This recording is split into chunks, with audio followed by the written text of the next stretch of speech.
सभी साथियों को नमस्कार। एजुकेशन स्पेशल यूट्यूब चैनल में आप सभी का स्वागत है। एजुकेशन स्पेशल यूट्यूब चैनल एक ऐसा ऑनलाइन प्लेटफॉर्म है जिसके माध्यम से आपके जितने भी टॉपिक हैं सिलेबस से रिलेटेड उनको यहाँ पर कंप्लीट करवाया जाता है। आज हम कक्षा 10वीं के सामाजिक विज्ञान यानी कि जो भूगोल वाला चैप्टर है उसका पाठ 5 औद्योगिकरण का युग, इसके महत्वपूर्ण बिंदुओं और महत्वपूर्ण नोट्स को आज हम कंप्लीट करेंगे। कंप्लीट करने से पहले यदि आप चैनल पर नए हैं और अभी तक आपने चैनल को सब्सक्राइब नहीं किया है तो पहले आप चैनल को सब्सक्राइब कर लें, बेल आइकन को प्रेस कर लें ताकि आने वाले वीडियो के नोटिफिकेशन आपको मिलते रहेंगे। साथ ही साथ आप वीडियो को बिना स्किप किए हुए अंत तक पूरा देखेंगे ताकि पूरी जानकारी आपको स्पष्ट रूप से मिल सकेगी। आइए जान लेते हैं औद्योगिकरण का युग के महत्वपूर्ण बिंदुओं को। बिना स्किप किए हुए अंत तक आप देखेंगे।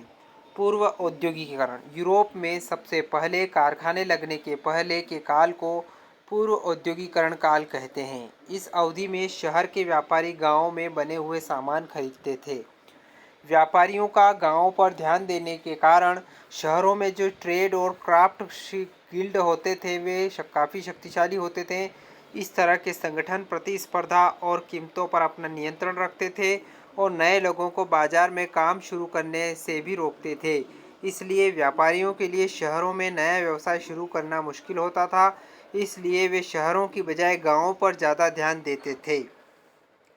ब्रिटेन में पूर्व औद्योगिकरण के क्या लक्षण थे? पहला बिंदु है गांव के किसानों को व्यापारियों द्वारा पैसे दिए जाते थे। वे उन किसानों को अंतर्राष्ट्रीय बाजार के लिए उत्पाद बनाने के लिए प्रोत्साहित करते थे। दूसरा बिंदु है गांव में ज़मीन की कमी होती जा रही थी। बढ़ती हुई जनसंख्या की ज़रूरतें ज़मीन के छोटे टुकड़ों से पूरी नहीं होती थी। किसानों आय के अतिरिक्त साधन की तलाश में रहते थे। तीसरा बिंदु है पूर्व औद्योगिकरण के समय एक प्रकार से विनिमयों का जाल फैला हुआ था जिसे व्यापारी लोग नियंत्रित करते थे। सामान का उत्पादन वैसे किसानों द्वारा किया जाता था जो कारखानों की बजाय अपने खेतों में काम करते थे। अंतिम उत्पाद कई चरणों से गुजरता हुआ लंदन के बाजारों तक पहुंचता था। लंदन से इन उत्पादों को अंतर्राष्ट्रीय बाजारों में भेजा जाता था। अब अगला बिंदु है कारखानों की शुरुआत। इंग्लैंड में कारखाने सबसे पहले 1730 के दशक में बनना शुरू हुए। 18वीं सदी के आखिर तक पूरे इंग्लैंड में जगह जगह कारखाने दिखने लगे। 1760 ईस्वी में ब्रिटेन में 2.5 मिलियन यानी कि 25 लाख पाउंड का कपास आयातित होता था। 1787 तक यह मात्रा बढ़कर 22 मिलियन पाउंड हो गई थी। अगला है कारखानों से लाभ। कारखानों ने श्रमिकों की कार्यकुशलता को बढ़ा दिया। नई मशीनों की सहायता से एक श्रमिक ज़्यादा अधिक मात्रा में बेहतर उत्पाद बना सकता था। औद्योगिकरण मुख्य रूप से सूती कपड़ा उद्योग में हुआ।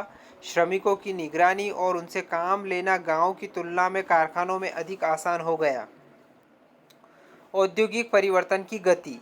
ब्रिटेन में सूती कपड़ा और धातु उद्योग सबसे गतिशील उद्योग थे। औद्योगिकरण के पहले दौर में 1840 के दशक तक सूती कपड़ा उद्योग अग्रणी क्षेत्र था। रेलवे के प्रसार के बाद लोहा इस्पात उद्योग में तेजी से वृद्धि हुई। रेल का प्रसार इंग्लैंड में 1840 के दशक में हुआ और उपनिवेशों में यह 1860 के दशक में हुआ। 1873 आते आते ब्रिटेन से लोहा और इस्पात के निर्यात की कीमत 77 मिलियन पाउंड हो गई। यह सूती कपड़े के निर्यात का 2 गुना था। 19वीं सदी के अंत तक पूरे कामगारों का 20% से भी कम तकनीकी रूप से उन्नत औद्योगिक क्षेत्र में नियोजित था। इससे यह पता चलता है कि नए उद्योग पारंपरिक उद्योग को विस्थापित नहीं कर पाए थे। सूती कपड़ा और धातु उद्योग पारंपरिक उद्योगों में बदलाव नहीं ला पाए, लेकिन पारंपरिक उद्योगों में भी कई परिवर्तन हुए जो बड़ी ही साधारण से दिखने वाले लेकिन नई खोजों के कारण हुए। इस तरह के उद्योगों के उदाहरण है खाद्य संसाधन, भवन निर्माण, बर्तन निर्माण, कांच, चमड़ा उद्योग, फर्नीचर आदि।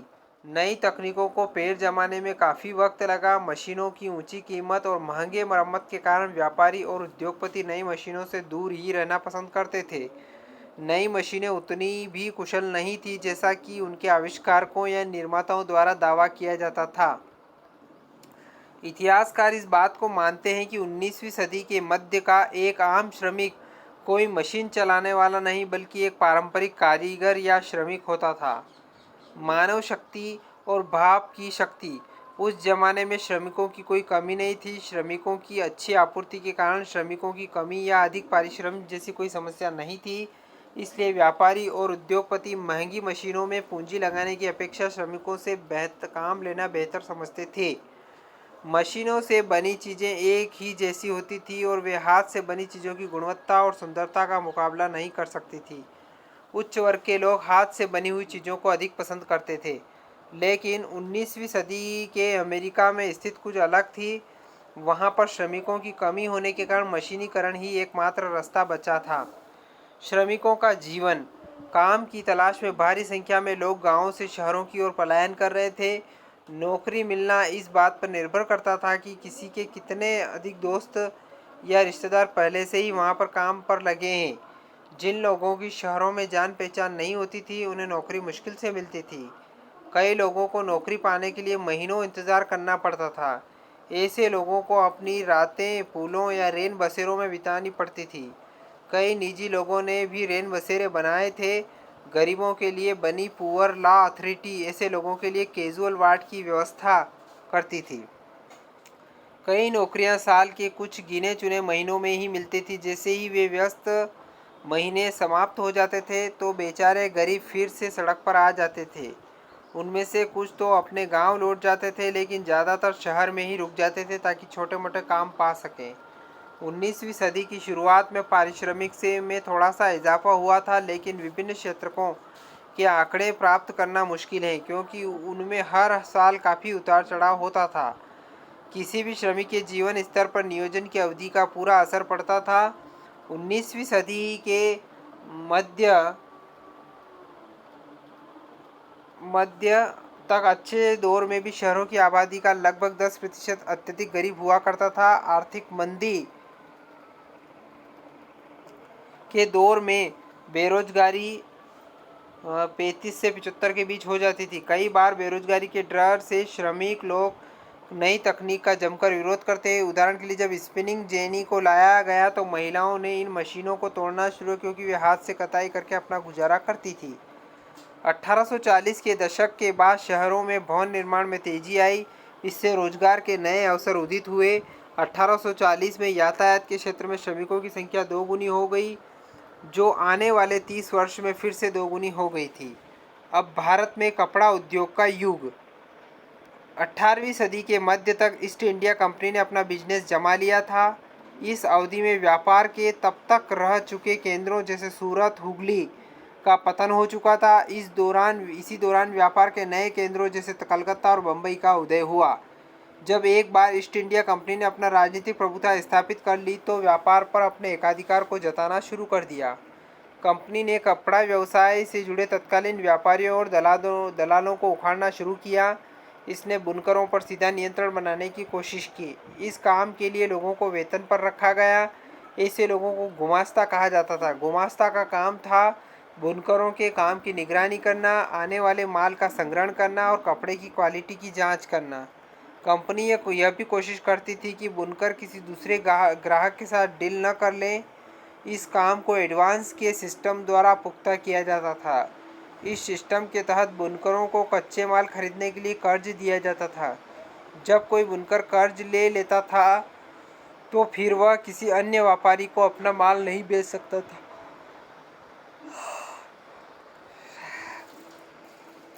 एडवांस के इस नए सिस्टम ने बुनकरों के लिए कई समस्या खड़ी कर दी। पहले वे अपने खेतों पर कुछ अनाज उगाया करते थे जिससे वे परिवार का काम चल जाया करता था।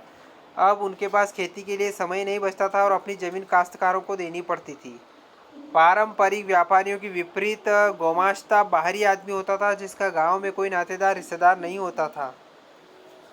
वह सिपाहियों और चपरासियों के साथ आता था और समय पर काम पूरा न होने की स्थिति में बुनकरों को दंड भी देता था। गुमास्ता अक्सर हेकड़ी दिखाया करता था और गांव में कई बार गुमास्ता और बुनकरों के बीच लड़ाई हो जाती थी। एडवांस के सिस्टम के कारण कई बुनकर कर्ज के जाल में फंस गए। कर्नाटक और बंगाल में कई स्थानों पर तो बुनकर अपने गांव छोड़कर दूसरे गांवों में चले गए ताकि अपना कर्जा लगा सके। कई बुनकरों ने एडवांस लेने से मना कर दिया और अपनी दुकान बंद कर दी और खेती करने लगे।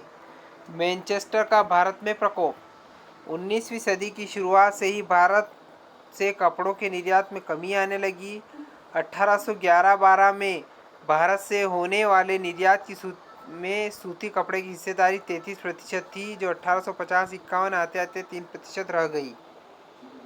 ब्रिटेन के निर्माताओं के दबाव के कारण सरकार इंपोर्ट ड्यूटी लगा दी ताकि इंग्लैंड में सिर्फ वहाँ बनने वाली वस्तुएं ही बिकें।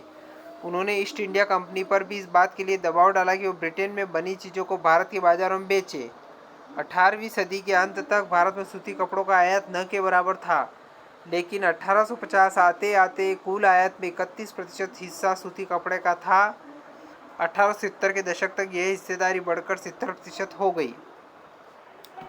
भारत में हाथ से बने सूती कपड़ों की तुलना में मशीनें ने बने हुए कपड़े अधिक सस्ते थे, इसलिए ब्रिटेन से होने वाले आयात के मुकाबले यहाँ के बुनकरों का मार्केट शेयर गिर गया। 1850 का दशक आते आते भारत के सूती कपड़े के अधिकांश केंद्रों में भारी गिरावट आई। 1800 दशक में संयुक्त राज्य अमेरिका में गृह युद्ध शुरू हो चुका था, इसलिए वहाँ से ब्रिटेन को मिलने वाली कपास की सप्लाई बंद हो चुकी थी। इसके परिणाम स्वरूप ब्रिटेन को भारत की ओर मुँह करना पड़ा। उससे भारत के बुनकरों के लिए कच्चे कपास की भारी कमी हो गई। 19वीं सदी के अंत तक भारत में सूती कपड़ों के कारखाने खुलने लगे और भारत के पारंपरिक सूती कपड़ा